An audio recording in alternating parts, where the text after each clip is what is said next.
Hello, my name is Erece. I am an environmental engineer from Mexico, and I am one of the IUGS Earth Stewards. Today, I'm interviewing geoscientist Christine Rivard, who is going to share with us her story on science.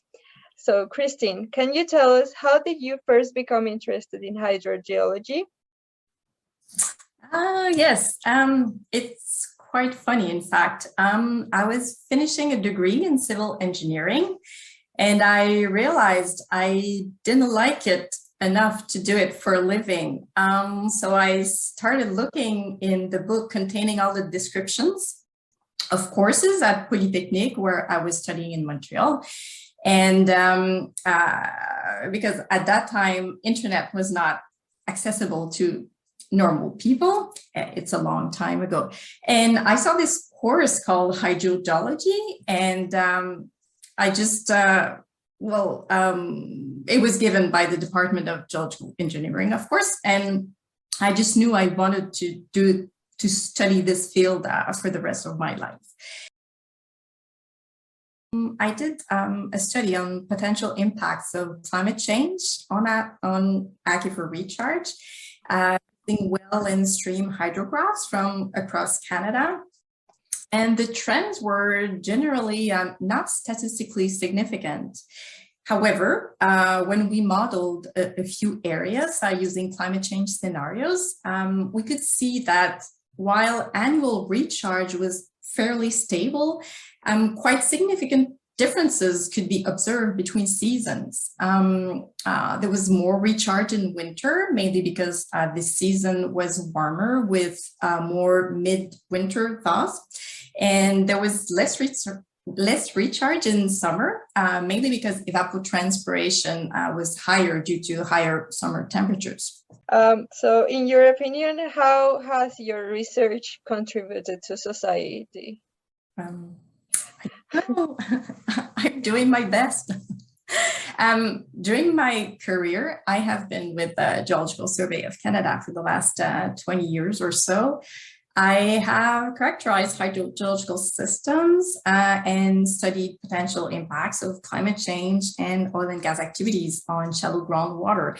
But I haven't found big problems, which is excellent news. I currently have a project on environmental cumulative effects, again, related to oil and gas activities. And in my opinion, that's where we need to go in the future for environmental studies. And that's the kind of project that could have an impact on society down the line.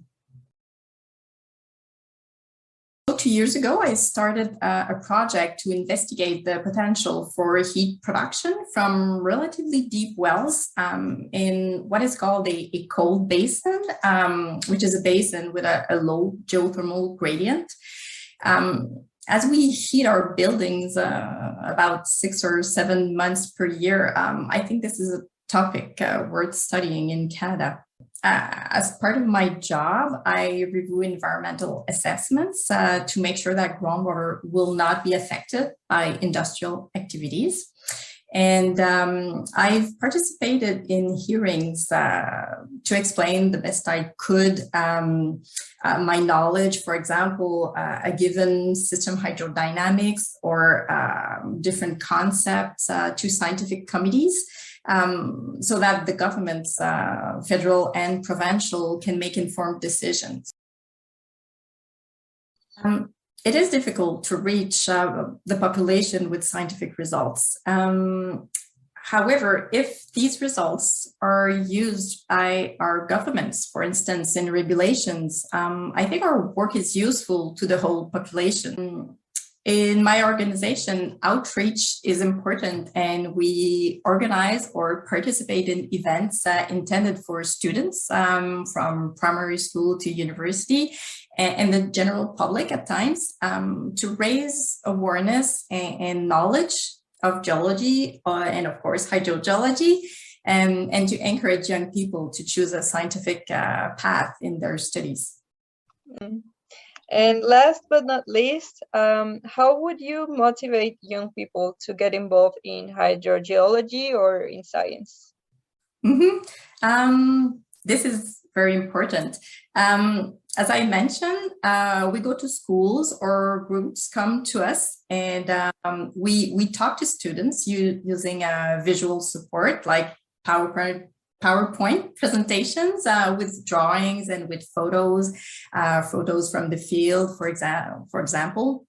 And we have a two-dimensional plexiglass model that shows what groundwater is, what's under our feet. A lot of people think that groundwater flows in underground rivers, but usually it's not the case. And the great thing is that the kids can put food coloring in the wells of the model and see the plume of contamination. So I think that's the part they love the most. Thank you very much for answering and being here with us today.